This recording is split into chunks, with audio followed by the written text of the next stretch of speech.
นี่จะให้ได้เลยเป็นหน้ากล้องหวันดีพี่น้องทุกคนหวันดีพี่น้องหวันดีครับทั้ง13 ล้านตาพรุ่งนี้ที่ไปงานบวชกันที่ไปหายายแหล่แต่ที่ให้ยายแหล่คุยแต่ว่ายายแหล่จะมีเวลาโอ้ยายแหล่เป็นเจ้าภาพหลานบวช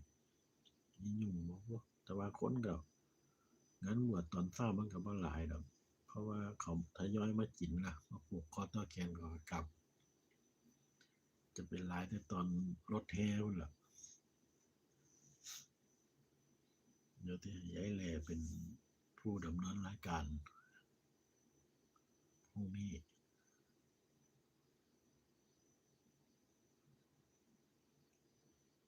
ขอบคุณทุกกำลังใจเด้อ